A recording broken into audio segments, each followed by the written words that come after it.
This is a Sandy Boy Productions podcast.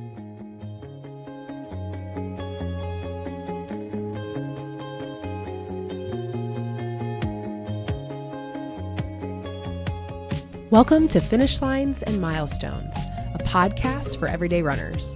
I'm your host, Allie Bretnacher, and if you run, you're a runner, and every runner has a story.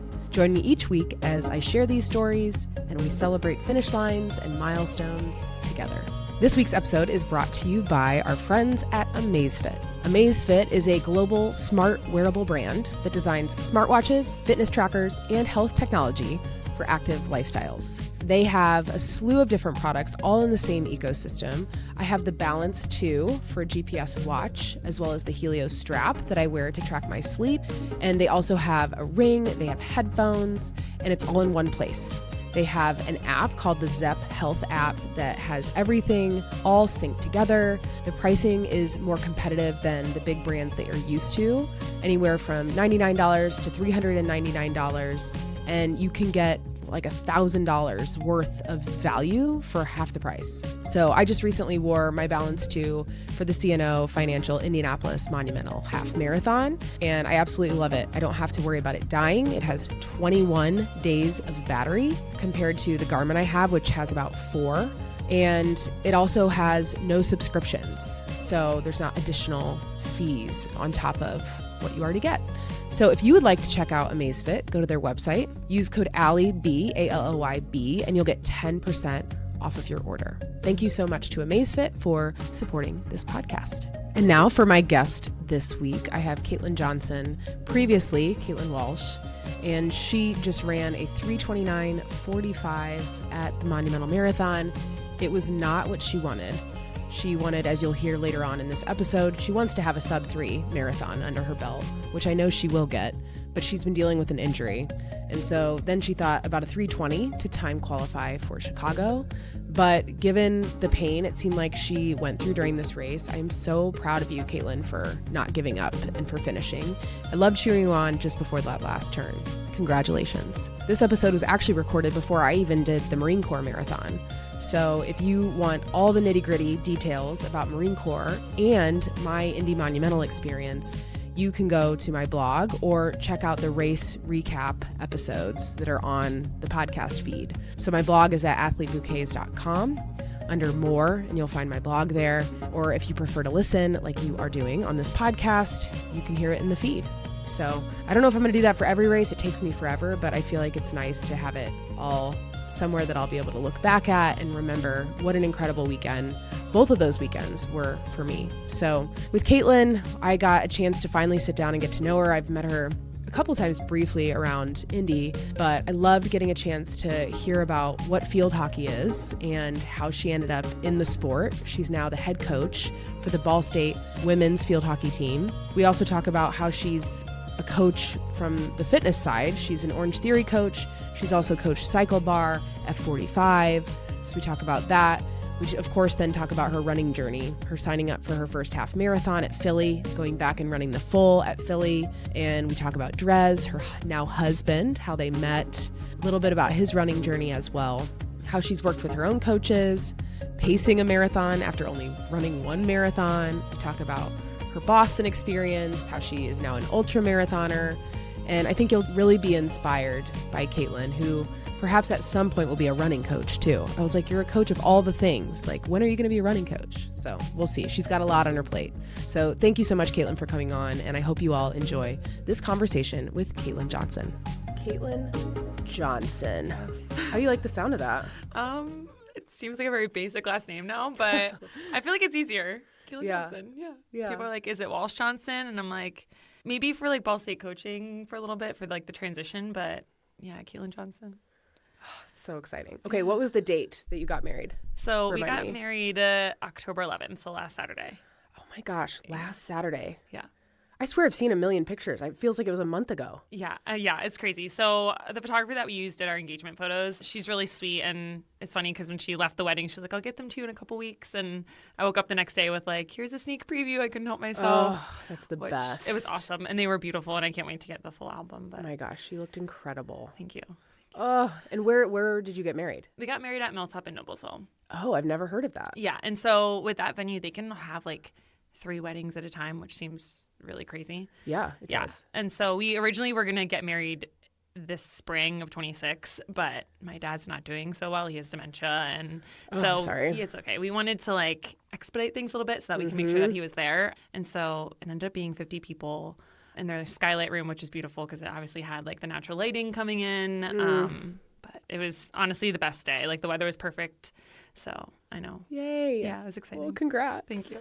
So do your girls, as a coach, do they call you Coach Caitlin? Do they call you Coach Walsh? Do they call you Coach Johnson now? Like, how's that going to work? It's funny because I really didn't like being called Coach Walsh when I first got hired. I was like, it just sounds like old. Makes you old, it sounds old. So I was like, either call me Caitlin or Coach Caitlin if you want. So, and a lot of them, like if they're messaging me or texting me or emailing me, they'll say like Coach Caitlin or just Coach. So I don't know. They were like, they want to call me CJ for Caitlin Johnson. I'm like, okay, if you want. I don't really care, but it's pretty much Coach or Coach Caitlin. It really is ever Coach Walsh. So I don't know if they'll start to say Coach Johnson, but it's funny because we had a couple games since, and when they do the announcements, and they're like, and the head coach of Ball State is Caitlin Walsh. They're all like turning around, like giggling. You're like, no, it's not. No, it's not. I'm like, okay, guys. So yeah, we'll see.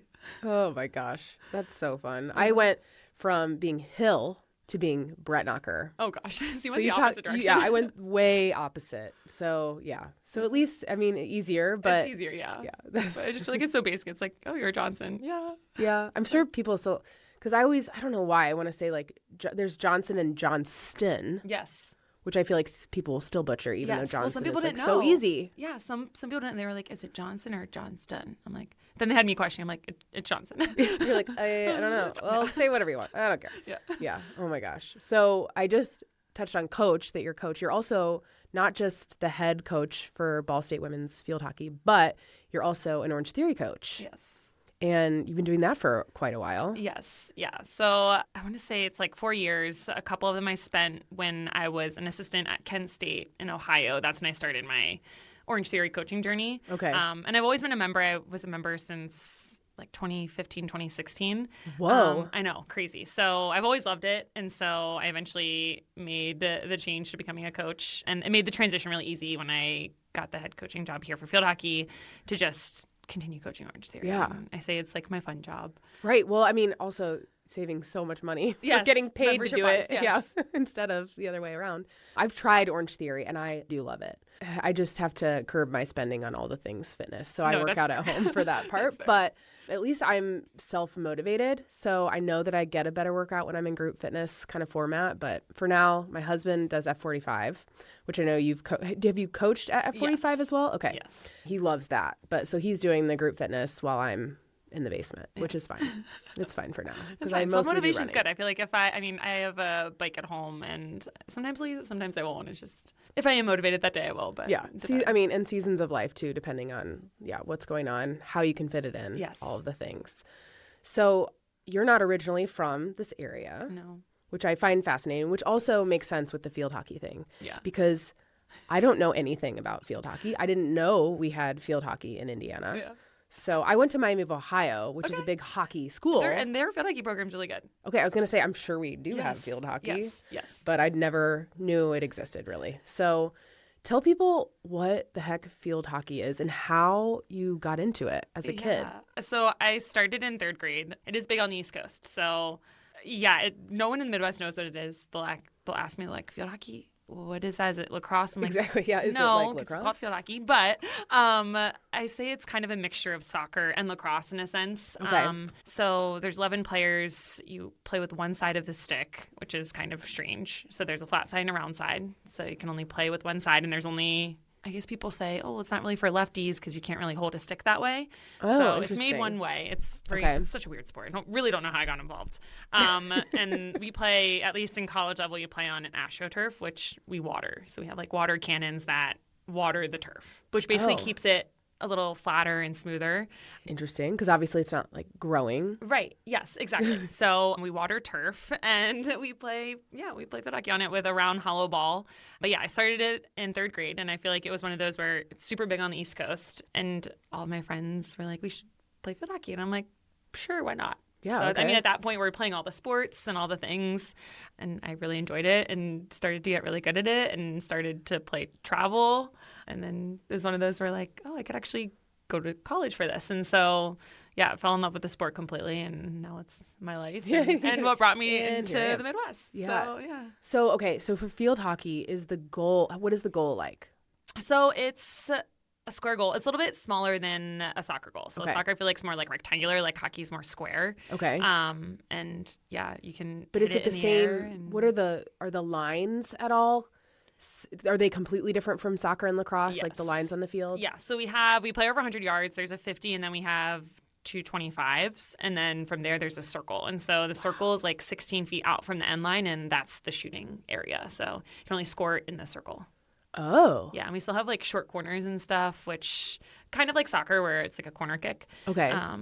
Where we have like 4 defenders coming out with like masks on, and the goalies wear these big pads. Okay. It's such a weird sport. I'm like, it's I've fascinating, never but it's watched also it. weird.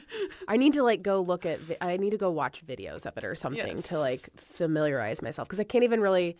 But like the stick is like a hockey stick looking, but like you said, there's one side is flat. Yes. And that's the only side you can use. So like you have to like turn your So stick if you over to play the accidentally ball. hit it with the round side, what happens? It's a foul, and that's other team's ball. Oh, Yeah. okay. And so do you only wear a mask when you're on defense, or does everyone wear masks? So you wear a mask just on the corners, so defensive corners. So that's it. And Okay, then is that a aside from position? that- That's a position? So that's when, yes, it's when there's a corner kick and the defenders run out. So that's the only time that they can wear masks. Okay. And so the other time, I mean, I've gotten interesting. stitches before in our face. It's really common. Oh. But yeah, I mean, Yikes. it's dangerous, but it's fun. And there are a lot of rules. And I still feel like parents and even us as coaches are like, what was that call? So Right, it's yeah. just one of those where, but once you do pick up on it, it is fun to watch. And yeah, it's now my life. Yeah. And okay, so 3rd grade. What age is that? My daughter's in 2nd. So what is that, like 9 Yeah. or 10? Yeah, probably 9 or 10. Yeah. And do you have siblings? I have a younger sister. Okay. Yeah, so she's 3 years younger than me. And so it's funny because I feel like we didn't necessarily get along growing up. But then once I was old enough to start thinking about college and moving away and going to college and everything, I feel like we started to become really close. Yeah. I mean, she was a big basketball player. And Okay. so I played basketball as well. So we would play together, play one-on-one, of course. But yeah, she's more the basketball star of things. And I went the field hockey route. But And then you went to Old Dominion Yes. for undergrad. Yeah. How did you make that decision? so, I mean, I feel like when I was in club, it was, I want to go play at the best program that I could play at. I feel like it was like, oh, what do you want to study? I don't know. I want to play field hockey. So Old Dominion at the time, we were a top 10 program. And so it was one of those schools that I really wanted to go to. And so I took a visit and fell in love with campus and the coaches. And so, yeah, it was an easy decision for me. It was hard moving away from home because Old Dominion's in Virginia Beach area. Okay. And so I'm And you from lived- Pennsylvania. okay, So okay. it's about like 5-6 hours, which to me is a huge difference. Right. And so we also trained year round. So Jeez. I would be there, which is kind of fun though, because in the summer we would do classes and then train and go to the beach all day. So Yeah, it was kind of that's- like the life. That's but a nice bonus. yeah, nice bonus. And so, yeah, it was a great experience there. And I started coaching club during my career there. There's a local club team, and I also fell in love with the coaching side of things and knew that I wasn't ready to give it up. And so, My gosh. So you've been coaching for a long time. since I graduated, which is kind of crazy. That is really crazy. Yeah. That's so cool. Clearly you were born to be a coach. Yeah. I feel like it takes a certain, personality and mentality. Yeah. So what age did you start coaching?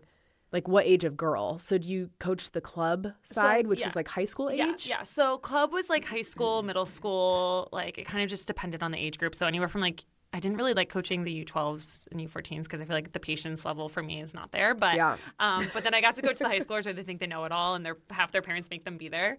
Yeah, that's so fun I feel too. like Yeah. So I would say U16 to U19 age group, and then when I graduated ODU, I started at Davidson and was thrown right into coaching college athletes who are basically my age or a couple Yeah. years younger, which I feel like that transition period was, I don't know, challenging, but like knowing that, okay, I'm now a coach, but also like these girls are my age. So kind of Yeah. finding that line of coaching, but also being relatable. So Yeah. And then going from being like a paid coach versus like a volunteer. Did you volunteer at first, like as a club coach, or did you always get paid So we got to be paid a coach? as a club coach, but That's it was cool. like, yeah, it was really cool. But it was more of like, I don't know, like when you're like babysitting, you know, like a a retail type, like you're not Yes. like making Yeah, a it was salary just, like, necessarily. Yeah, enough money. Like obviously, our college kids, so any extra money is nice, and it was just cool because I also thought it made me a better field hockey player too, because you're like coaching the game and seeing it from different aspects and understanding how club athletes think and how maybe your teammates think. So I feel like it also helped me grow as a player too. Yeah. But yeah, so it was like money, just extra money as a college kid. But then after graduating, then getting a full-time assistant and being, oh wow, like this is my life, like this is my job. Yeah. Which was fun, but also it's a lot. I feel like people think coaching sometimes is just, oh, you go to practice and that's it. I'm like, that is the easy part. Like, Yeah. that's the easy part. The hard part's the administrative stuff, all the planning and traveling and all that stuff. Yeah. And I'm sure dealing with parents at times can be really hard.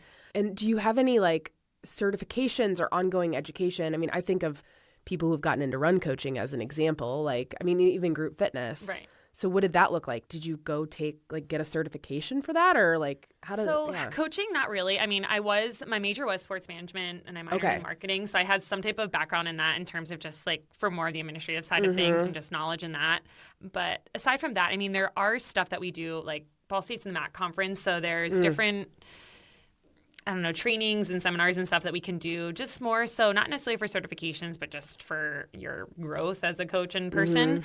And then obviously OrangeTheory, we had to have our personal training certification, obviously CPR 80, stuff like that, which is also helpful for being a coach for field hockey. But no specific like coaching certification necessarily. Yeah. Yeah. Gotcha. Okay. So Old Dominion was where again? Virginia Beach. That's right. By the beach. And so when you graduated, where were you still in the Virginia Beach area? Yeah, so I was in Virginia Beach, and then Davidson is in North Carolina. So I feel like people are like, oh, that's where Steph Curry went. And I'm like, yes, that is our claim to fame. Oh, see, I know nothing. Sports. Yes, go sports. So that's like in and around Charlotte. So it's in Davidson, which is near Cornelius. Okay. And so I lived basically right near Davidson College, and I was there for quite a few years before I then moved to Kent State, which is in Ohio. So okay. And then you're getting closer. I'm getting closer and closer to the Midwest. Yeah, yeah. And so this explains why you had a picture with Steph Curry on your Instagram. Yes. Yeah. So were you there at the same time? So he comes back every year. So he comes back every year and like I think he really loves Davidson. So he'll come back, and his coach was still there at the time. So he would come back every year and do this whole athletics thing. So all of us coaches were able to meet with him and everything. Not that I'm sure he has no idea or remembers who I am, but at least I have a picture of him. That's pretty cool. Yeah. Yeah, that's really cool. Yeah. Wow. Yeah, especially as, a basketball player too. Yeah. Yeah. So that's cool. really fun. Okay, that makes sense, because I was kind of like, okay, yeah, there's just a random photo of you. Right? That's not great. That makes sense. Not so random. Well, you've met him then multiple times. Just one time, just really. One time. But just one time when he came back. But well, still. But it counts. It counts. Definitely counts. Yes. What was life like living, like you're not a college student anymore, but you're like by a college? Yeah. Like, was that hard? I think it was hard, and also like the head coach that I worked under, she was great, and I felt like she was almost like my mom away from mom type situation. So she kind of took care of me and like definitely helped me, and I feel like Davidson was a stepping stone for younger coaches. So I feel like I was able to meet other young coaches who like I actually lived with, like the lacrosse assistant. So I was able to make friends that way. And actually 2 of my bridesmaids who were in my wedding, I met when I lived in North Carolina. Oh, that's cool. And they had no like association with Davidson, but that's when I started getting into like my fitness coach era. Yeah. And so I met them through that. And I think it's really cool that obviously they're 2 of my really good friends now. But I definitely think that the players that we coached at Davidson were a different caliber than the ones that I was surrounded with at Old Dominion. So I feel like that was also hard. Yeah. But they were great. And I feel like they respected me as a coach, but also as someone who they could come to if they needed advice with hockey or just life. So. Yeah. Okay. And then, so during that time, was that your CycleBar era? Yes. Okay. Yes. So I loved I loved looking at CycleBar. your, yeah. I know. Okay. Yeah. I feel like So I've fun. been, I don't know how, I think my head coach at the time at Davidson got me into that. She was like, she got me into OrangeTheory because I didn't really know what group fitness was. I was like a college athlete for the last 4 years. So I had a strength coach who told us what to do. Yeah. And I don't know. OrangeTheory, I feel like it's just that competitive nature still in a way where you can challenge yourself, push yourself. And so it was a great fit for me. And then I started CycleBar, which was right next to / near Davidson. So I was able to coach classes, which is also helpful being young, right out of college, making more money. Right. So, yeah. And being able to stay in shape. Yeah. Yes, like, working out. Great. Getting paid to teach a cycle class and take it at the same time. Yeah. So, yeah. And that was really an easy transition for me to when I moved to Ohio as well. So, yeah. So did you, so you did CycleBar when you moved? Yes. So I moved to Ohio, did CycleBar, coached at Kent State, and then I also got into OrangeTheory. And then when I moved here to Indiana, I also worked a little bit at the Fisher CycleBar before they shut down. Okay. Which is really nice. I do miss it a lot, but I also don't think my body could possibly continue to do that and train and run all the things and operate. So I feel like it might have been a hidden blessing, but yeah. And so I'm trying to remember when Peloton became a thing, because it was before the pandemic that I got the bike. But I was like in 2019. So it must have been around for like a year. So I feel like it was fairly, because your CycleBar era was like well before that. Yes. Do you remember like when Peloton started?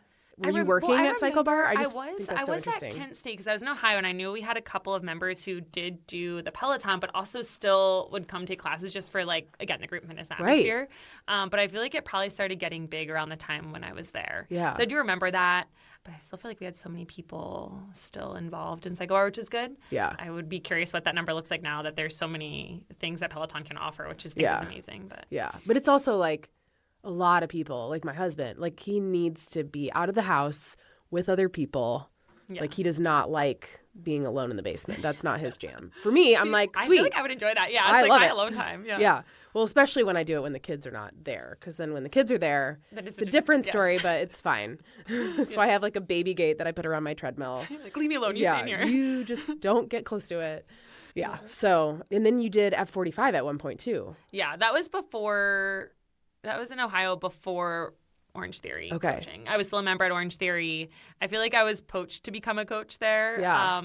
And I mean, I think we were talking a little bit about like what fitness. Yeah, like how do you pick? People. Yeah, right. And so like F45, I enjoyed taking their classes, but I don't think it was as good of a fit. But I can see why people enjoy it. Yeah. You know, and so I felt like OrangeTheory was more kind of my streamline of things. But yeah, I feel like there's so many different fitness studios and things happening now too, and I feel like there's trends, and I don't know, it's really just whatever you enjoy doing. Yeah, it's like do you like the lights on or off? Yes, that narrows it down. Like do you want to like really loud music? Like there's just so many different experiences, and there's so many different kinds of opportunities that you could pick what really is best for you. Right. Yeah, right, exactly. Totally. Exactly. Yeah. I like I said, I loved OrangeTheory. I love the treadmills. They're so nice. They're so nice. And the flex decks on them. Yes. So nice. Yeah. I know. It makes me appreciate them when I go to like the hotel and I have to be in the treadmill there and I'm like, oh my God, I can hear myself and my shins are crying. I've run on many a treadmill and they're not all created equal. That's for sure. Oh my gosh. Okay. How old were you when you moved here? What stage in life? I want to say I was probably 28 when I moved here. I would say, which was crazy. I didn't even Ball State called me up and were like, hey, we're looking for a head coach. Do you want to come interview? And I was like, it's always been my goal to become a head coach for field hockey. And they were in our conference. So we would really just come to the field and play field hockey and leave. So I really knew nothing about Ball State. And I was like, oh, it's in Indiana. My goal is to get back to the East Coast. I'm going the opposite direction. But sure, why not? Yeah. So I came on my visit and honestly, I fell in love with the campus. I feel like it's a hidden gem that not many people know about until you step foot on campus. Yeah. And then just the opportunity and knowing the administrators and how supportive they were, I was like, okay, let's do this. And so moved further this way. Now you're in India. Is it still your goal to get back to the East Coast? Yes, it is. But I've also said I also try to live in the moment type thing. I think in the future, yes, I've always said getting back to the East Coast or coaching at my alma mater would be something amazing. That would be so cool to do. But if I can build something up All State that's lasting, then that's great too. Yeah. So it's kind of one of those where make the most of where you're at. And so I don't know, we'll see. Yeah. It's always I feel like a goal to get back there, get back home. I love the East Coast, and obviously hockey's more big over there. Right, when you say what you do, people are like, what? Huh? Yeah, exactly. That's a sport.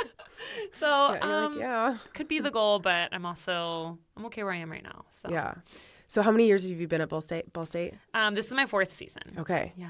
And you've done really well, right? Your team? Yeah, I feel like we're having not so good of a year this year, but they're getting better. And I feel like we're just young in terms of experience on the field. But I feel like with the way the NCAA sports is going, there's no rebuilding years anymore. It's just you're fighting to do the best that you can that year. So, but yeah, since I've been there, we've been in the MAC tournament 2 times, and we've beaten Indiana, which was huge for us, like being a Big Ten team as little MAC school. So yeah, we're doing good. And I mean, I enjoy them. They're such a good group, and I feel like they work really hard and they care and they want to be there. So how many women on the team? We're small this year. We have 20. Okay, because you said 11 on the field. Yeah, there's 11 on the field. With the NCAA, we really can't have more than 27, but I would never carry that much anyways because that's just so many. Yeah. And of course, I'm recruiting because I want players to play. So I feel like 22, 23 is kind of that sweet spot. So, I mean, it's been great with 20. I feel like as long as we're healthy, which we have been, it worked really well. But are any of the girls runners too? Some of them are. I feel like they don't realize it until after. I've had some who have graduated and I've been following, and they've been getting into half marathons and you're stuff. Like, yeah. I'm like, I love this. So yeah, some of them are, and I feel like they'll realize it afterwards. I feel like you always say that when you're playing I can't wait to be done. Like my body's hurting. Like I won't do anything. And then they're like itching to do something. And so they fall in love with running, or they still play hockey. So I have a feeling some of them will continue to stay active well past their career. Well, and you, like growing up, I mean, playing basketball, playing field hockey, like, and a lot of people I talk to, it's like running was more the punishment. Like you're running laps or you're doing conditioning, and people don't like it at all. How, in OrangeTheory, like, have you always liked the time on the tread or not? I have. Honestly, I never ran track at all. Like, so I never ran, I guess you could say, but I played midfield in college. So I feel like I was always running. And at that time, we played 2 35-minute halves. So I was literally playing an entire game, just running up and down the field. So I feel like I've always enjoyed it. And then when I did get into OrangeTheory, I always loved starting on the treadmill and getting miles in. But I really didn't start running until I feel like everyone says, once COVID hit, I started running more. I mean, I was like, that's that a lot. makes sense. Yeah. But then when I moved here, I feel like is when I really started running. Yeah. What got you to sign up for your first race?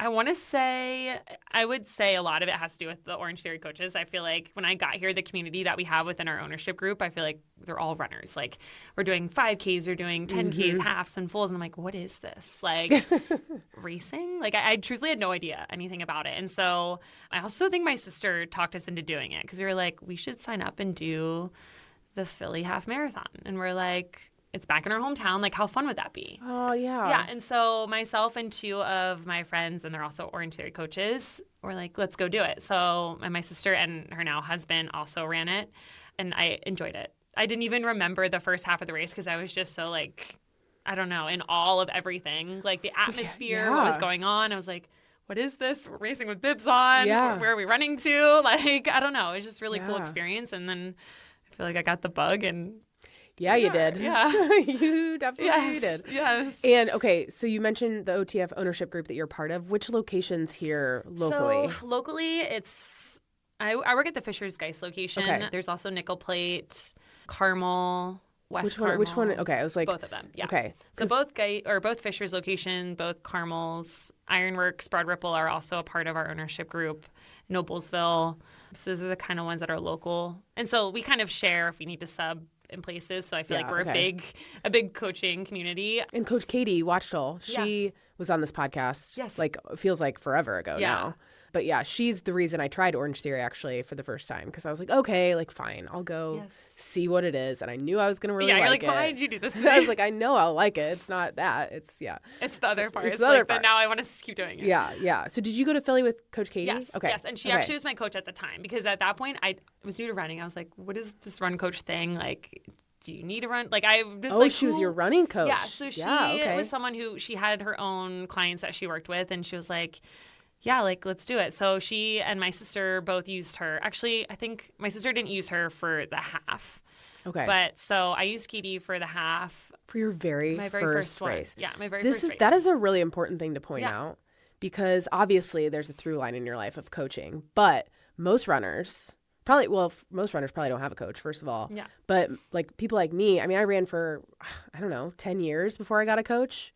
Like I never thought that was something that normal, average people would do. I thought it was just for elites would have coaches. Yes. So that's so cool that you've yeah. been coached. And I had no idea. Yeah, I had no idea what to expect. Which makes sense too, because you value coaching. Obviously, it's like right. And I was like, sure. And I also had no idea where to even begin. Like, how do you even go about training for something like this? And I'm the type of person, and I hate it because I've struggled with pacing myself. But I would be like, well, I'm always like, go, go, go. So I'm like, okay, well, if I get to start line to go, like, let's just do it. And I'm like, well, what happens if you die halfway through? Who cares? You just keep going. you just go and you figure it out. So it was nice to have her. And I used her. I then ran Nashville rock and roll with her. Okay. And that's the St. Jude one, right? Yes, which was amazing. Oh, it was I would so love. much fun. But it was really hilly, but like I didn't even care. Like it was so cool. And then my sister and I both used her when we ran the Philly full, which was the following year. Which my sister, I blame her for doing this because she was like, we should run the full. And I'm like, Colleen, are you serious? Like if you're doing this, like you have to. Like that was I'm your not gonna first train full? Yes. Was that Philly? It was Philly. Ooh. And I think it was like also the fact that we had such a great time for the half that I was like, let's do the full. Yeah. But yeah. I'm trying to remember what year. I remember what year it was, but the only DNF that I have is at Philly because I did the half instead of the full. And so it was on a day or a year where they were on the same day. Now they separate them. Yeah.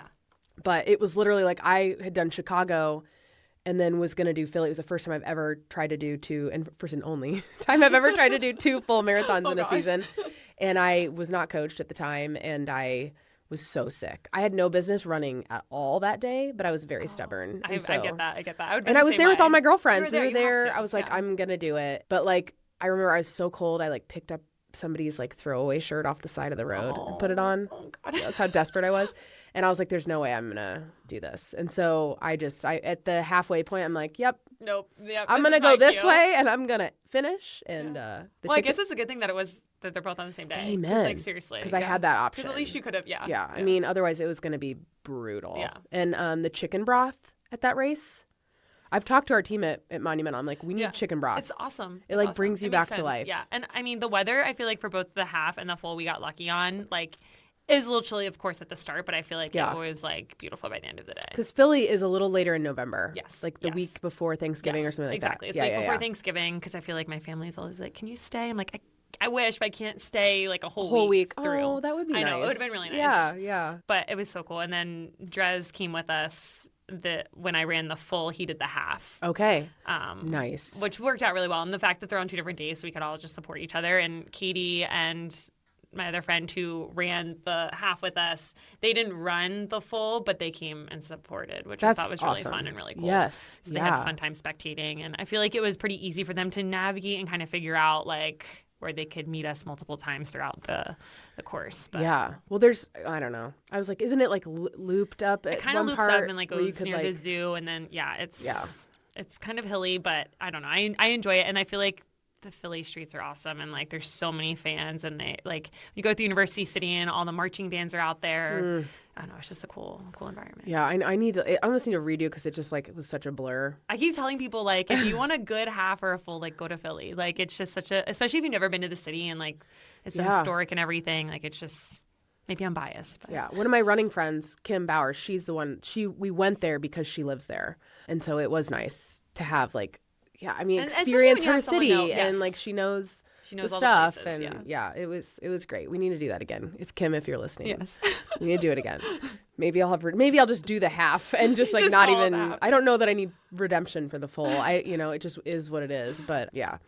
Okay, so you mentioned Drez now, so now we have to hear the story about how you guys met. Yeah. So we met through OrangeTheory. I feel like it was one of those where I first came here. We all the coaches met at some point, whether we were doing a workshop together or working out at different studios. So I feel like we knew of each other but didn't really know each other. And then I feel like a little help of our coaching friends made this whole spark come alive. Okay, so tell me like how much help? Well, my one bridesmaid, Coach Laura, she might be listening as well. I feel like she was like, well, what about Drez? And I'm like, sure, I'd be open to the idea, like, whatever. And then Drez's best man, Jake, I feel like gave him a little bit of courage to text me and say, hey, do you want to go to dinner? And then, yes, we started dating 2 Julys ago, or around probably June before July happened. And yeah, we started dating, and then he asked me to be his girlfriend on July 4th. Oh, yeah. That's so sweet. 2 years ago on July 4th, underneath the fireworks at the Nickel Plate Amphitheater. So it was really cute. Yeah. And then and then that's where he proposed to. Yes, he proposed to me the day before my birthday. My birthday is March 31st, so it was March 30th. And he had already made dinner plans. We were going to go to Ocean Prime, which I love seafood. And so we already had that decided. So I really didn't think anything of it. I was like, oh, we're going to a nice dinner. Like, yeah, we'll get dressed up. And it's a Sunday. And he says, okay, well, I have to go drop something off at the post office really quickly. And I'm like, Drez, it's Sunday. Oh, like, yeah, it's not But, open. like, I was just like, he was like, oh, I'll just drop in the drop box. Like, it's a Pokemon card that he's like, loves Pokemon. So he needed to ship this card. And so I was like, whatever. Like, I really at that point still didn't think anything of it. And so it's also about to storm. Like, it's about to thunderstorm. It's windy and everything. So we're driving towards Nickel Plate, and he, like, drives right by the turn. I'm like, you're supposed to turn there. He's like, shoot. I was like, oops. Oops. So I was like, okay, just pull into the fire parking lot, and then, like, we'll turn around. So he pulls and he parks. And at this point, I'm like, I'm not walking there. I'm like, I have heels on. My hair's done. Like, what is happening? It's about to storm. And so we got out of the car. He, like, grabs my hand, and then it kind of starts to click in my head because I can see, like, a setup on the amphitheater with, like, a whole picture saying, like, will you marry me? And, like, little champagne and everything. So it was really cute. And so, of course, Laura and Jake, who are two who made this all happen in the first place, were there, like, they had, like, bungee cord stuff. They were, like, holding it because the wind's going. Oh, my gosh. They're like, it's like out of a movie. Yeah. So, like, gosh, hurry up. The storm's coming. And so we're, like, walking towards everything. And then it finally clicks in my head. And then, yeah, he proposed where he asked me out, which was really cute.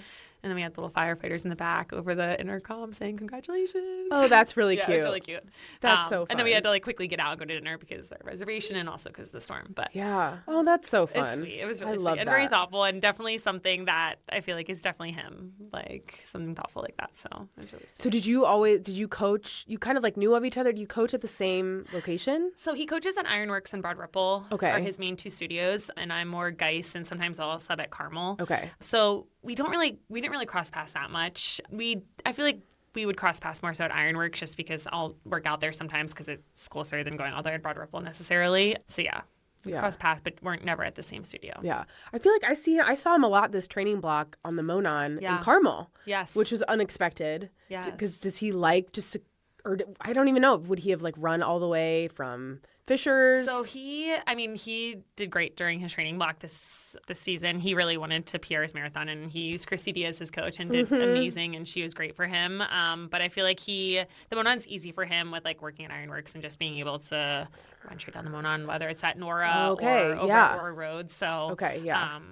But yeah, because we would, on Friday mornings, we go to Aurora Road and run. And so he would usually be finishing when we were starting. And I'd always be so jealous. But, like, in passing, we'd be like, yay. Yeah, and you're like, oh, my God, I still have 10 more miles. Yeah, I'm like, great, I'm just going to go run 20 miles now. You're done. That's, how it goes. But, yeah, I feel like I use the Monon a little bit, but I feel like I started running a little bit more towards Geist every now and then. So yeah, I don't know the network of trails as much out in that area, especially since it's been growing so much. I can't keep track of, like, what's going on. No, I'll sometimes run on Nickel Plate, but I'm directionally challenged. So if you give me a route, which is awful being a runner, like, I can't. Like, I run now. I've started to run at 5 a.m. with, like, Rob and Brendan and Geyer sometimes. Yeah.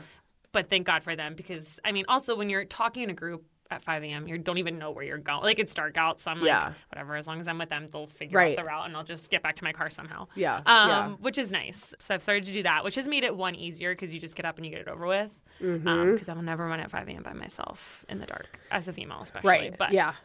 No, those times have passed where I would feel any sort of, like, invincibility. Right. Now like, it's like, nope, I'm good. I'll run on my treadmill. Yes. Or, wait till it gets light out, which I'm fortunate enough to be able to do. Right. Okay, so you mentioned the guys, Geyer, Brendan, Rob. Yeah. They're all so speedy. Yeah. You're speedy. When did you find out that you could run, like, kind of fast? To be fair, I didn't even know, like, when I ran my first half, I didn't even know what a quote-unquote good time is, which is all relative. But, like... Of course. I really had no idea, and I also didn't have any background in how to train or train properly, especially with fueling, too. I was like, am I supposed to stop at water stations? Or, like, when do I know when I need to? It's like, what are you talking about? So I feel like once I figured out how to properly fuel and train, I started to think, okay, like, I could shave time off of my half, and then, we kind of had a big goal for my first full. We're like, well, I think you could get around 3, which was stupid. Like, no, I'm not running my first full marathon at 3 hours. But of course, Caitlin thinks, someone says that she thinks she can. So I'm like, I'm going to try. So I'm like, I found the 3-hour pacer. I died, which my first marathon, which is crazy because I was like, I was slowly slipping away. Like I was on track for probably the first half, but then I was like, no, this isn't going to work. Which I still finished at a 3:12 in my first marathon, which is crazy because I was thinking I could get anywhere close to a 3. But then I started to kind of figure out how to properly train, especially with a coach and everything.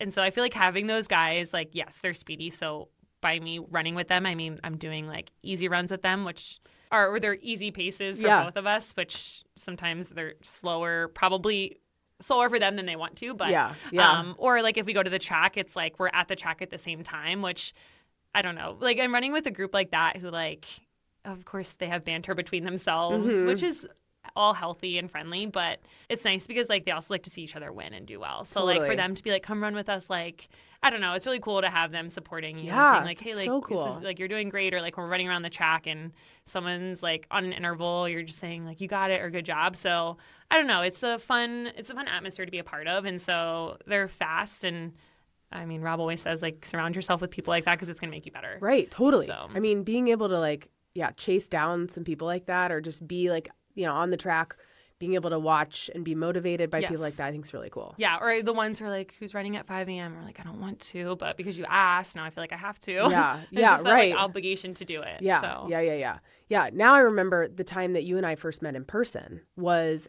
when Jenny Simpson was in town at Athletic Annex. Yes. And I remember I was talking a little shit to Rob and Brendan because who was I running with? Chrissy D.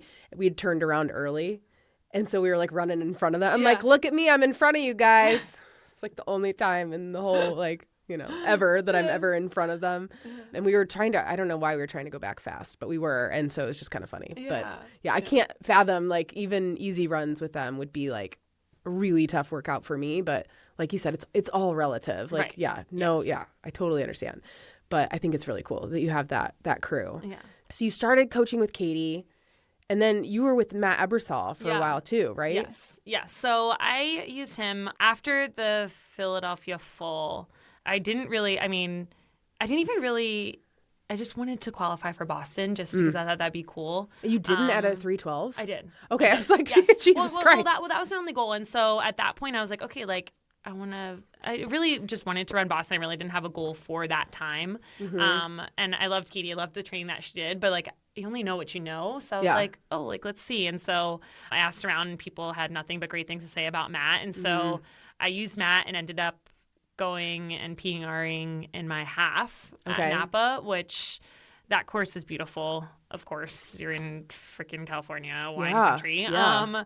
But so I ended up finishing at a 1:24 there, which was like a 4-minute PR for me. Wow, which was crazy, especially for a half. And so training with him was great and a different experience in itself. And so I pretty much like that was my main thing with him. And then I'd used him through Boston as well. And so within there, like there was nothing really that I was like going for PR wise or anything. And I truthfully don't have any desire to PR more on my half, or at least not right now. I say that, but that could change. Yeah. And then I paced a little bit through Matt. So he asked for pacers, and I was like, sure, like the one who can't pace herself, let's go pace other people. But, that sounds like a great idea. Well, and I wanted to talk to you about that. Well, because I think too, it like ties into the coach in you partially, right? But obviously pacing is a whole nother animal. So what race did you first pace and like what time? So I believe the first that I paced was with Brendan, and it was Fort Bend last year. Okay. The 1:45. Okay. Which I felt comfortable doing that because that was significantly different than my PR for my half. So I was like, this is great. Like first time pacing a race, I feel like confident that I can do this. And especially having someone else with me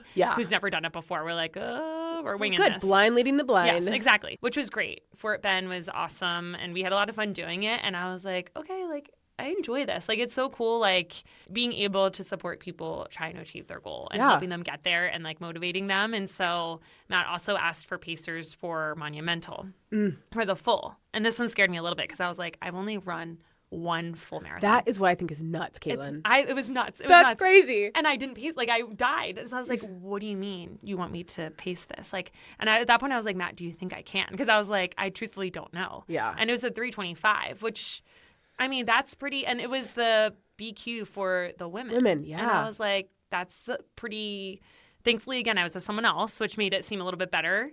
Who did you pace with? Will Kendrick. Okay. He works at Fleet Feet in Indianapolis, in the Broad Ripple area. Okay. So that was the first time meeting him, too. But he was great to run with, and I thought we did a really good job of handing the stick off and just making sure both of us so were nice. You don't have to hold that stick the whole time. Right. Yes. And so we ended up crossing at 3:23, which is amazing. And I felt so strong pacing. And it was just so rewarding watching all those females bust their butts to try and get that time.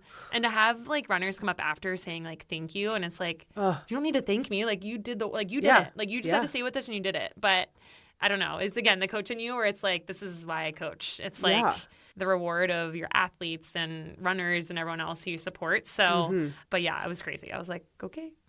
So why aren't you a running coach?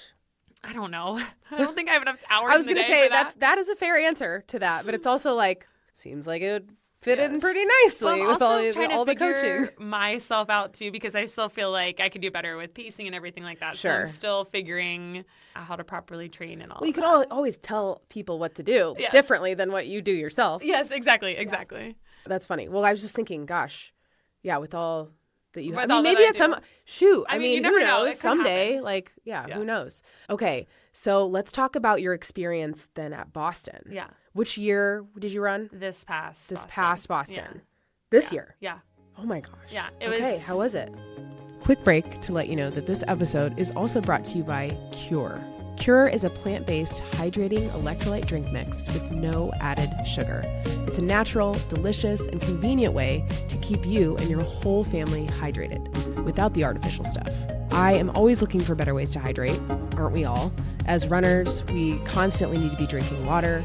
I love the opportunity to be able to put just something a little extra in there, especially something that has flavors like berry pomegranate, strawberry kiwi, lemonade, watermelon, tropical punch, blood orange. Also is something that is good enough for the entire family, meaning that they have a kids formula that is made just for kids. There are flavors like fruit punch, pink lemonade, and mixed berry.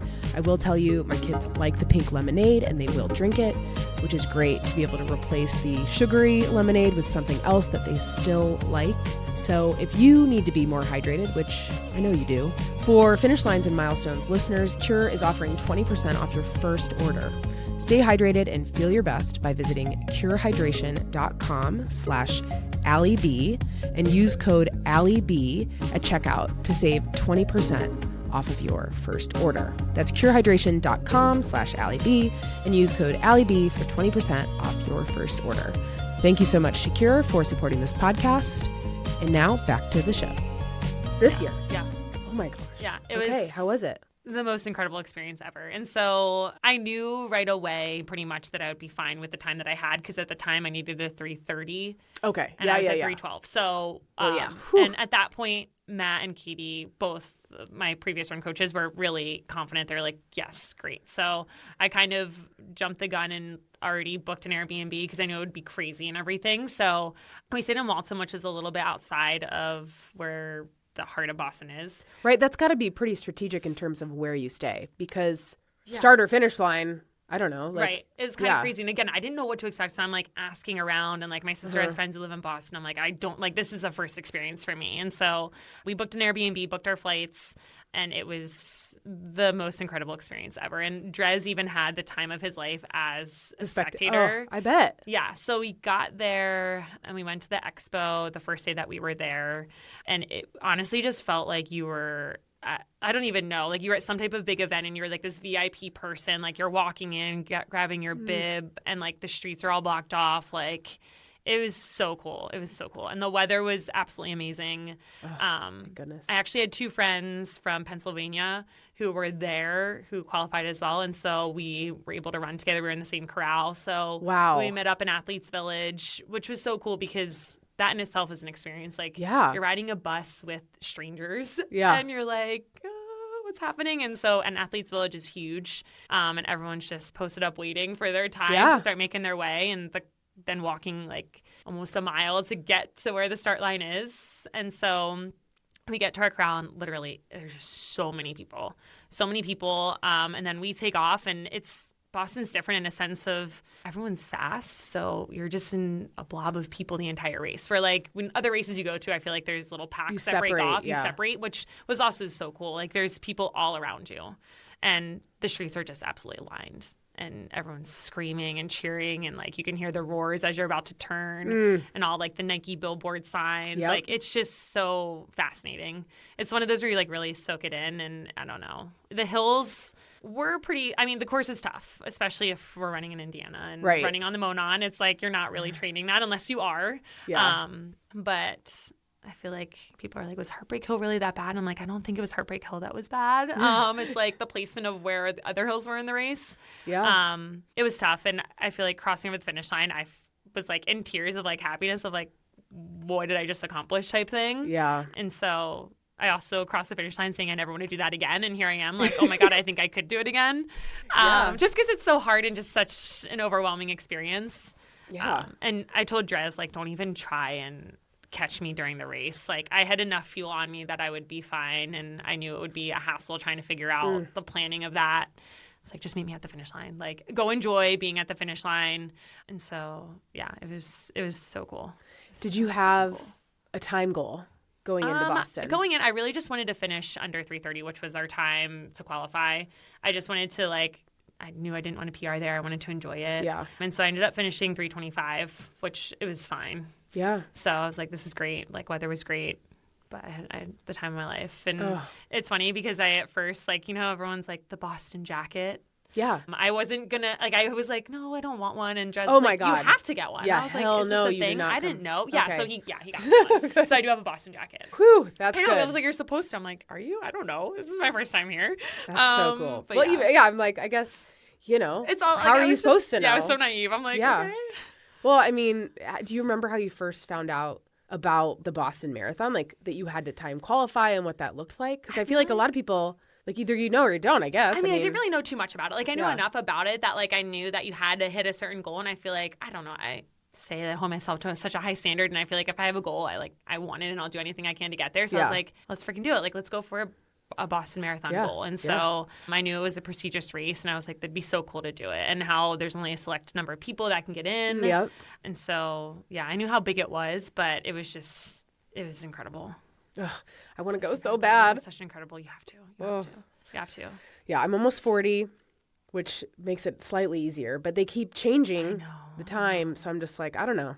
We'll see. We'll see what happens. Yeah. I'm going to chase my best. And, you know, my best will be. Keep working at it because it's. And I mean, even Drez said, like, he doesn't really have any desire to I was gonna ask. himself. Mm-hmm. I mean, I think he would want to, but I don't think he wants to do all of the things to I know. get to You that have to. goal. I mean, literally, I'm like, I will have to work for years. Yes. Yeah. Years. Because it doesn't happen just like overnight. Yeah. So he said that even as a spectator, it was so cool just being there. Yeah. I've asked people if they think it would, quote unquote, ruin the experience to go first as a spectator, right? Or like save that for like when you're there to run it. And people are like, oh, no, just go. If you have a chance to go. Yeah.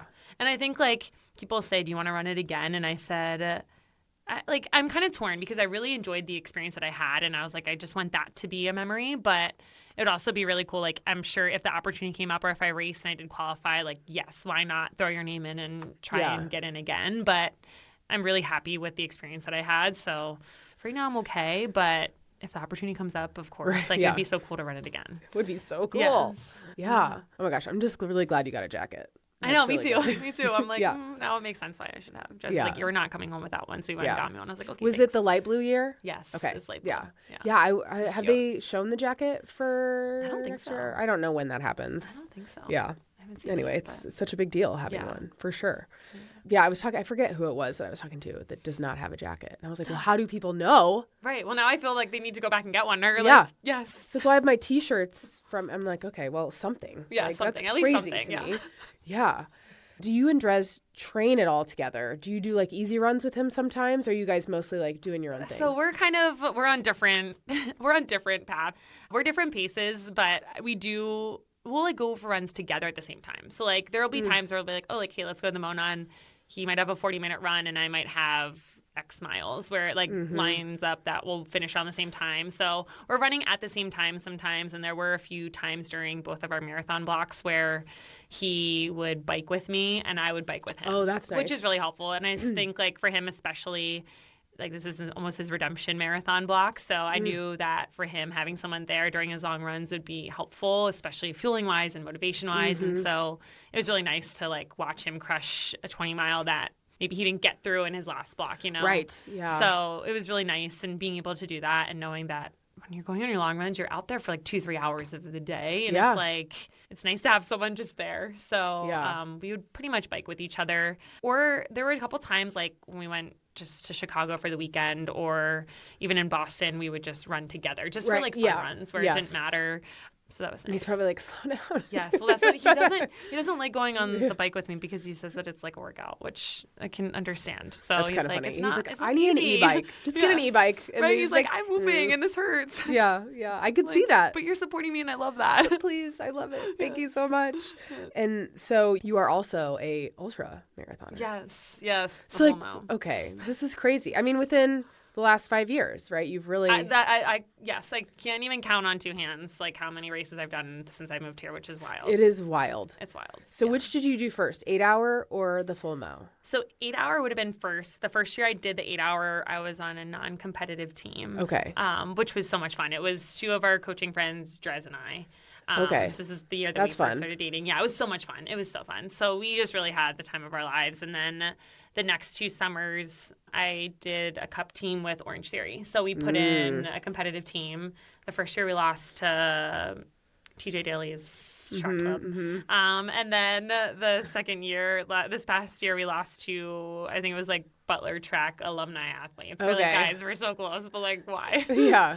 And this past year, there was like a big thunderstorm delay too, which was wild. That was crazy. Yeah. But I don't know, the relays are so fun. They're so fun. And the fact that you just have tents posted up and you get to hang out with the other groups and people that are there, I don't know, it's just such a cool environment. Yeah. And for people who don't know what 8 hour dream is, you just run for 8 hours as far as you can. Yeah. And so how many people are on a team? So we were on a team where there were 6 of us. Okay. So when I did the non-competitive, you can either have teams of 4 or 6. Okay. It just depends on then which division they slot you into. But so you can either be on teams of 4 or 6, which obviously with the 6, you're running a little bit less. And there's 2 loops. So there's like a long loop and then a shorter loop.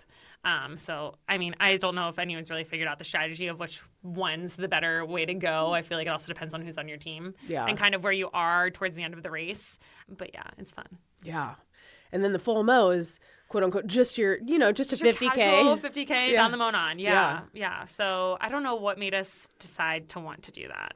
That would have been after, so I ran, this has been 23, or I guess 24, because I ran the Philadelphia full. Okay. Then I went to Napa, and then I ran the mini, and then now the full mo. So there's just like a bunch of stuff leading up. Yeah.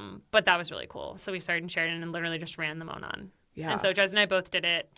That was the first time I've ever run with like any type of vest water situation. Because, I mean, at that point, like there's stretches where like you're not seeing any water. They did have stations lined up, but there are points where like you have to have fuel when you're running for 4 or 5 hours straight, which was an experience. Yeah. If I do an ultra, it would probably be the full mo, just because, for us, for anybody who's not local, it's a paved rail trail. So it's like basically you're just running on a paved path, like straight for the most part. Right. Yeah. Did you say you got lost? Yes. Okay. Then I would like put my foot in my mouth, you just run straight, or you just. This is why I don't know. Okay, so there is a little out and back, which to be fair, I literally thought I'm running the full mo, I'm running straight down. Like I'm like, this is fair. Easy. I can't get lost. Like you're running down the Monon. Yeah. Like there's not even a turnaround. Like, but there's an out and back, and so I didn't go the full out and back. Okay. So I got lost somehow. But we made it to the end, and then I had to then go back and get Drez. So I ran a little bit more because he was like, I need you. And I was like, what do you need? Do you need fuel? Do you need water? He's like, no, I just need someone to run with him. Like, okay. And at that point, I'd taken my shoes off. I'm like, I'm done. So I'm like hobbling back to get him. But it was a lot of fun, honestly. It's a good partner right there. Yes. Well, there are so many people that run it too. And OrangeTheory, and I know like Fisher's Run Club, they all have tents out there too with water stations. Yeah. So, and I mean, it's the Monon. So they're all people just running normally. Yeah. Not normally. But like I don't know, they're out and about on a Saturday morning. So like it's fun. You see a lot of people just training runs. Right. Doing their whatever. Yeah. I brought my girls out this year and last year to cheer for a little bit. And it was fun. This year we were at like mile 27. And I'll never forget this guy. This guy was like, hey, how far is this race? Don't worry about it. Just keep running. I was like, what? That is the sign of an ultra runner right there. He's like, what is this? What did I sign up for? Like, what? He's literally at mile 27. How far is it? What if I would have said 50 miles, man? Like, sorry, you're in it. I'm like, no, I was like, it's like a 50K. That's like what, like 31? And he's like, okay.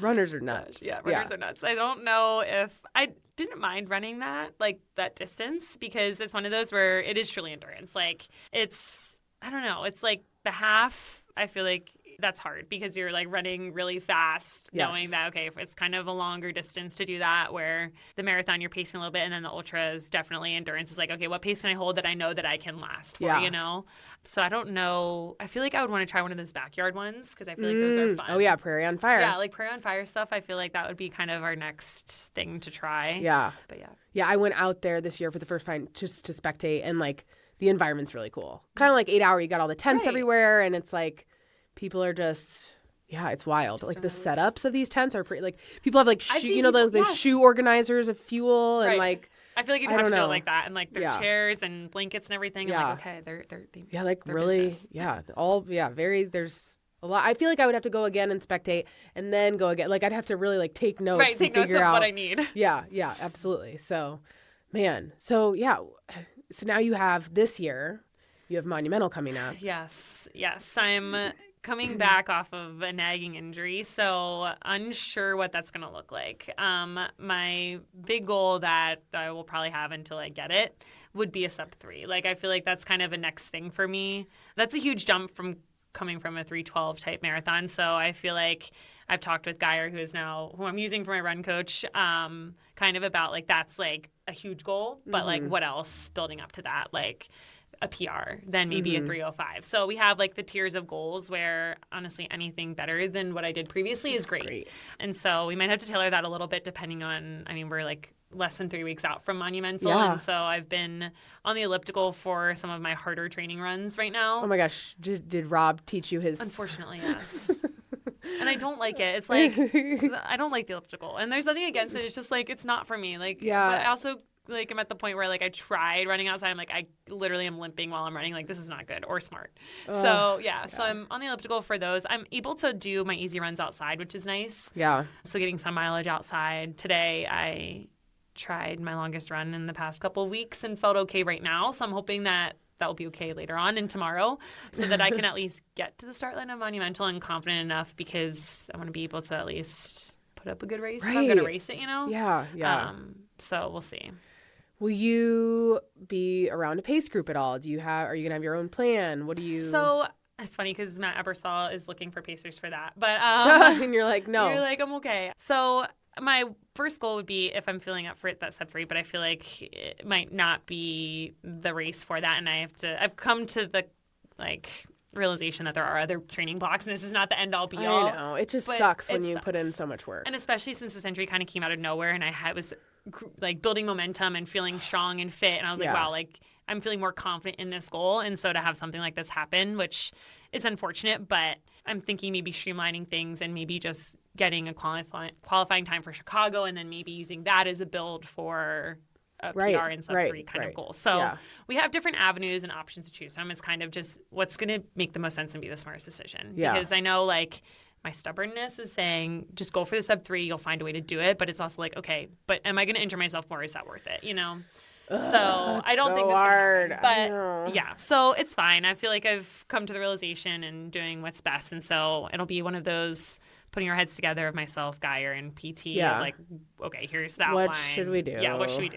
Yeah. And it just sucks because I've talked to quite a few people like Geyer and Rob and saying how like injuries, knock on wood, I've never had something where like one, I didn't know where it came from and like how long I'd be down or tell people what your injury is. Yeah, so I'm having like glute medius tightness, so a lot of stuff in my glute, hip, and low back, so kind of in that area. And so at first I was really worried that it was some type of bone thing because every time I ran and the impact, it was like sharp pain in my hip. God. Yeah, to the point where I was like limping while walking, not even running. So it's definitely made a lot of progress since then. And so now sometimes it's a good day, sometimes it's a bad day. So a lot of PT, a lot of soft tissue, dry needling, all the rehab stuff, prehab. So we'll see. Fingers crossed. Yeah. It's so hard as a runner too. Yeah. But yeah, I mean, have you, probably as a coach too, like for your field hockey girls, like I'm sure plenty of them have experienced injury and had to like do the work to come back. Yes. So hard though. It's hard. It's be hard. patient. But, to be patient and just trust and know that there are going to be other blocks if it doesn't work out. So trying to stay positive. All the things that I would say to someone else, I'm trying to believe in myself. I know. Even You're though, like you don't want to believe it. You're like, no, this is it. Like this is the one time. It's like, no, you're fine. I'm ready. How am I going to do this again? This build, like, yeah. Well, I'm the dumbass that didn't realize that I was doing this block thinking like, oh, well, I'm going to have fun. I'm going to do something for more of an experience, not going to really go for a time. Well, I didn't realize that I could have done a build to attempt a BQ because I'll be 40 next summer. But for the next Boston round, like I would be 40 on race day, whatever that whole thing is. Yes. And I was like, oh, like I was thinking I had to wait one more year, which I don't think anyway that I would have been able to. I mean, my PR is a 3:44:31. And so I need to knock off a lot. It's like that 12 to 3. It's like there's a huge chunk. Yes. But it's doable given the right, scenario and build. But I'm like, I'm okay being patient. But And I'm probably going to run the hardest marathon that I've ever run in my life because I'm doing Ainsley's Angels by myself.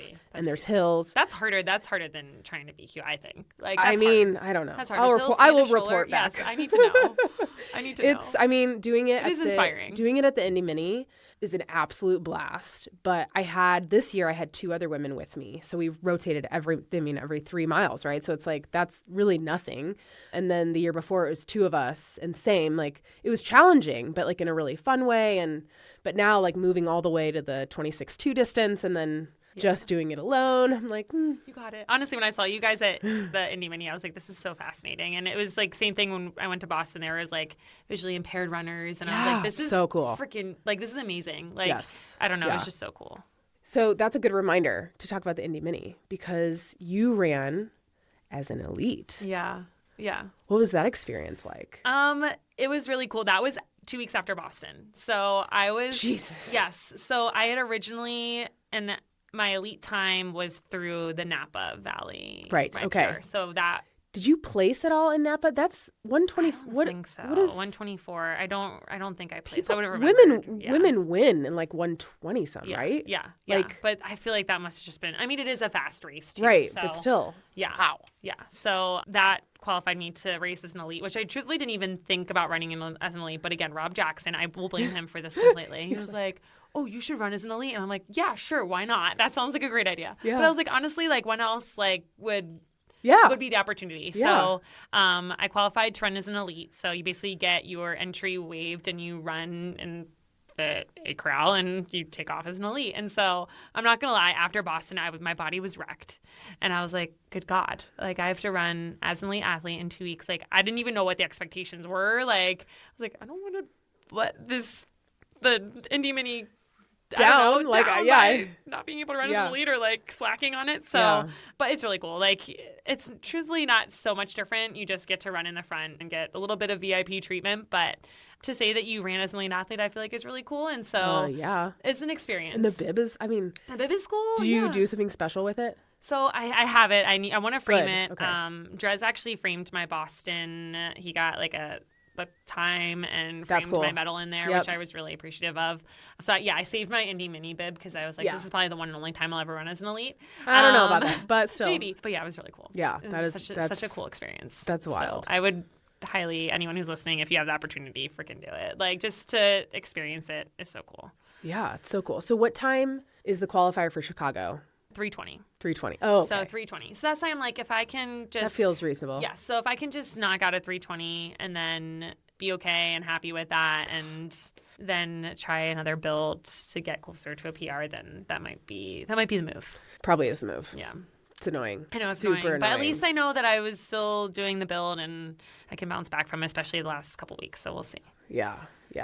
And you just never know what the day brings. I know. You never know. And maybe I'll feel so really you great just kind of just keep going. I mean, You never know. You just never know.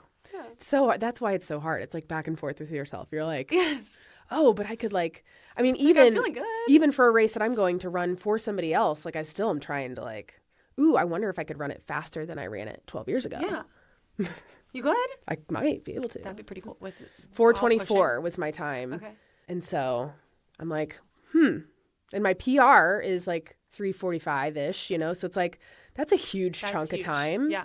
But with the elevation, who knows? I don't know. I'm just going to go try to survive and have a great time. Do great. That's the whole point. Yeah. And sometimes that gets lost. Yeah.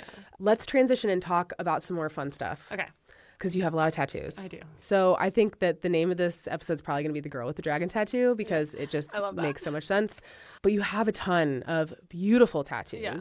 I am always just so fascinated by people's tattoos, why they get them, which ones have meaning, which ones don't, to your point. I think that's really cool too. Some are whatever, yeah. Just art too. Yeah. So tell people about some of your tattoos. Yeah, so I think 13. I'd have to probably recount. But I some of them have meaning, some of them really truthfully don't.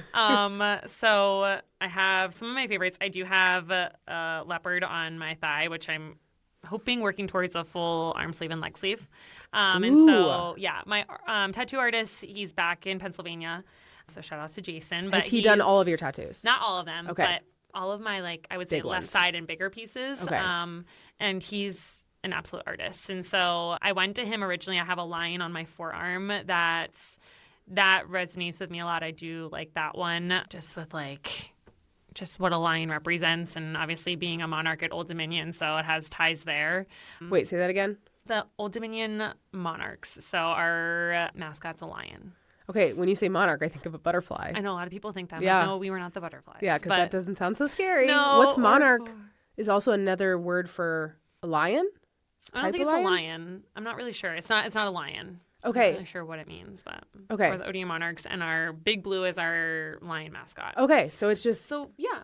Okay. It's a cool lion tattoo. And so he started with that one, and then I was like, I kind of want to get a sleeve, but I truthfully have no vision. Yeah. No vision. I don't know. Nothing. Yeah. I was like, so I would literally just go on Pinterest or find stuff that I really liked. Mm-hmm. And so he did this rose flower with a mosaic kind of thing, or mandala. And then we went into a skull butterfly with a neck. Cool. With a skeleton neck. So, God, I've kind of talented. literally given him free reign of he's so good with art. And so I'd give him ideas of stuff that I like, and he kind of went from there. And so, I don't know, this dragon theme was really cool.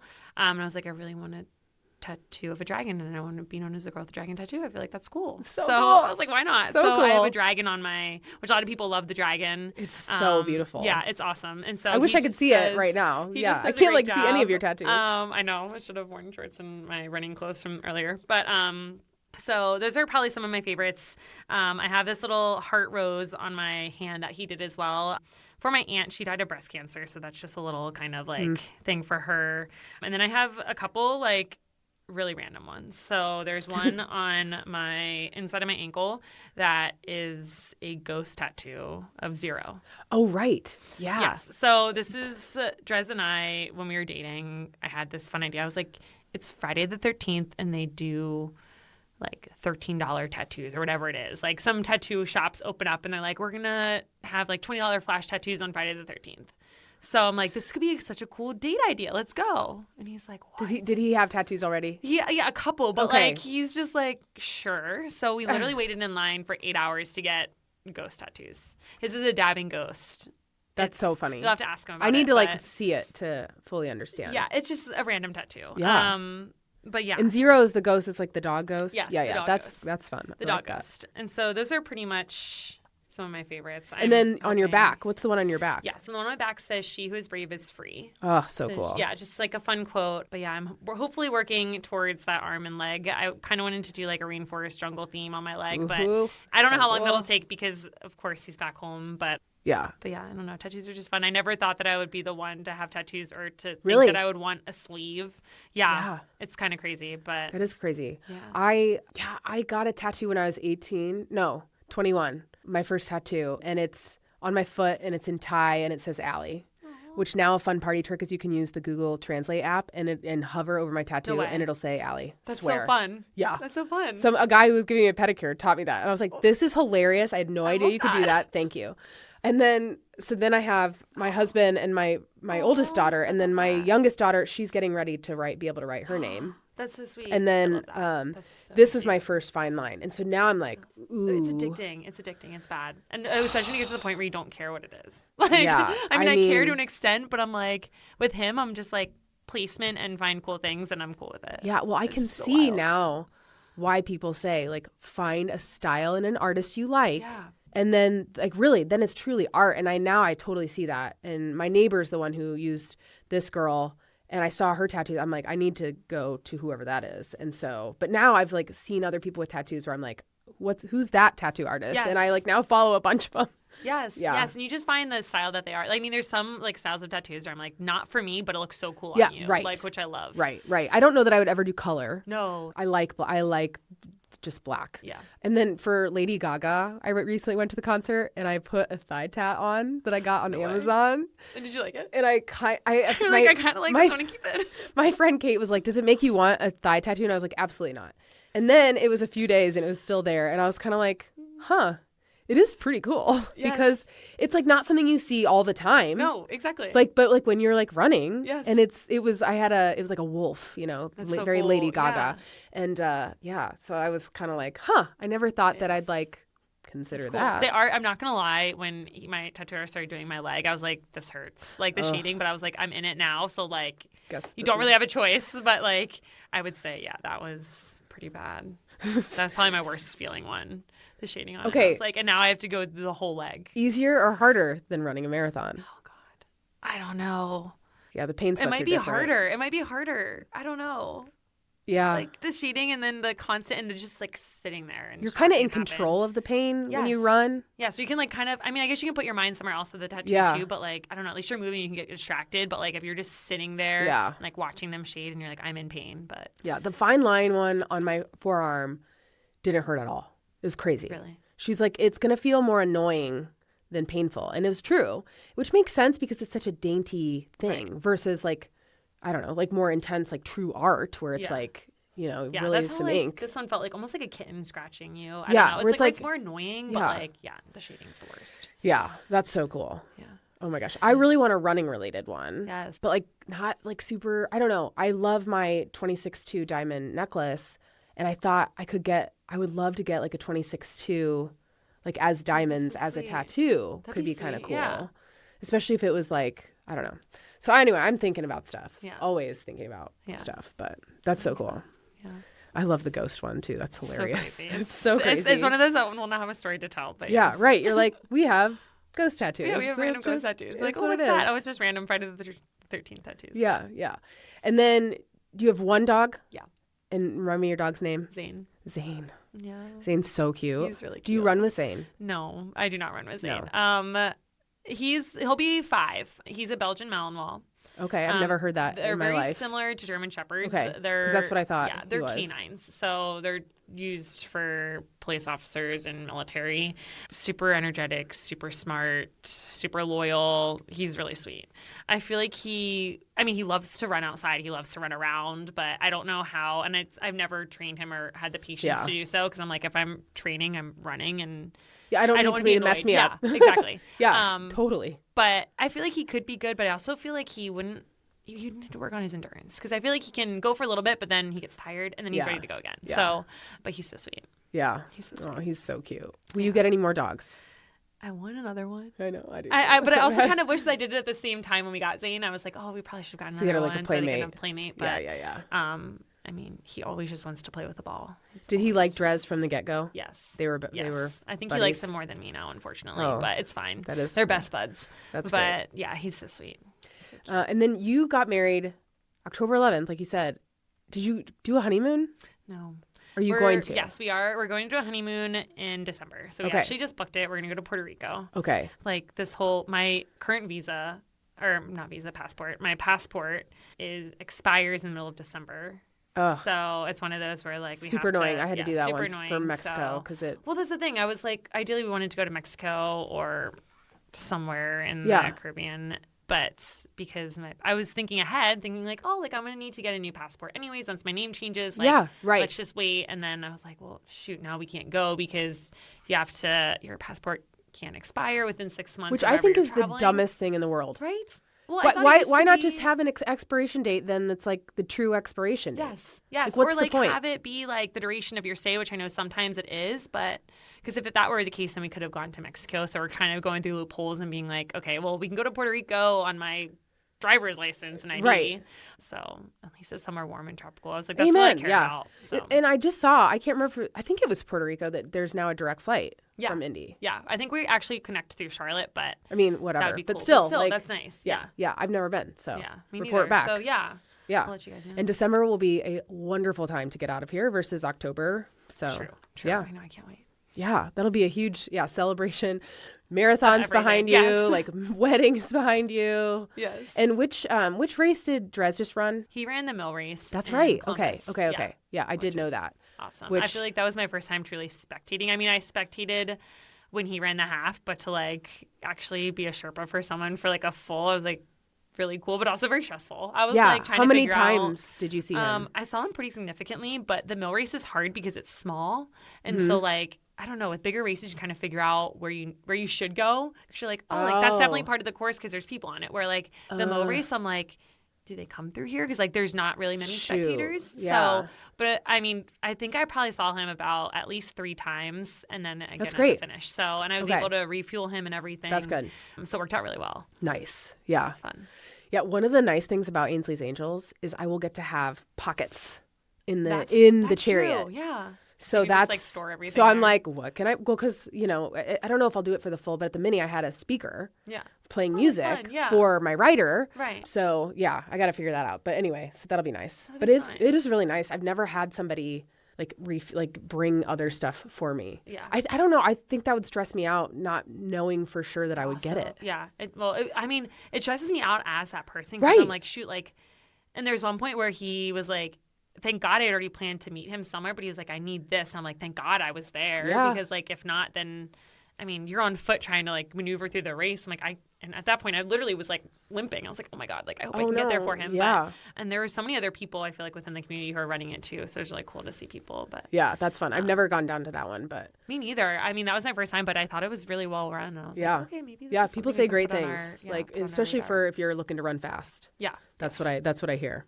I can't wait to cheer for you at Monumental. So I'm there. I'm going to be running the half. Okay.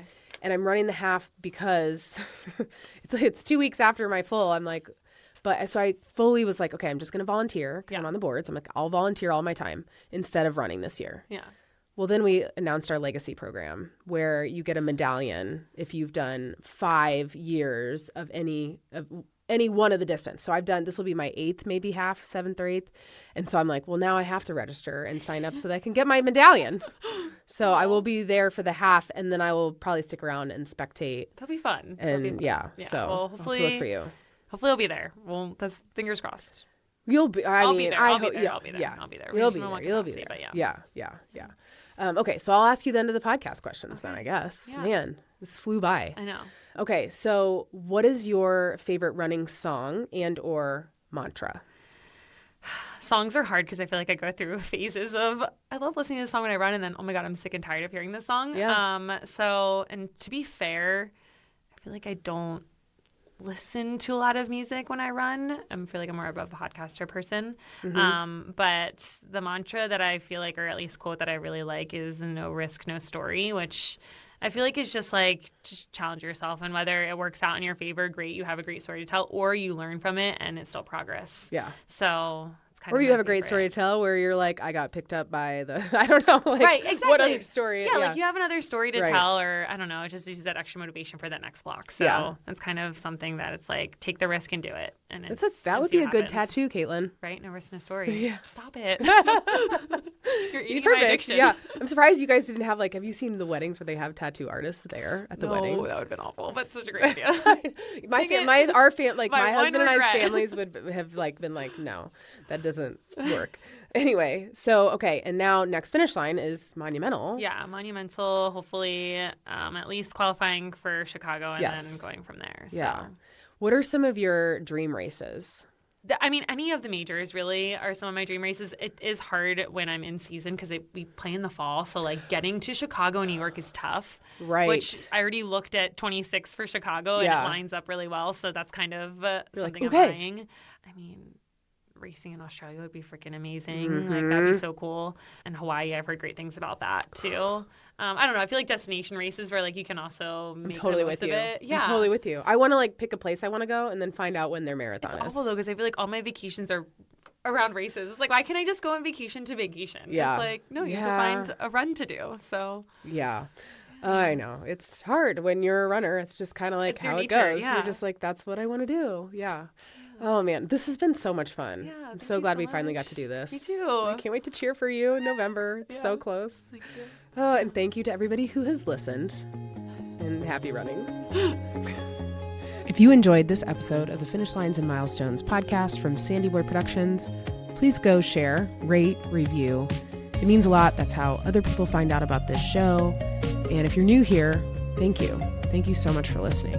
And I hope to see you next week. Bye.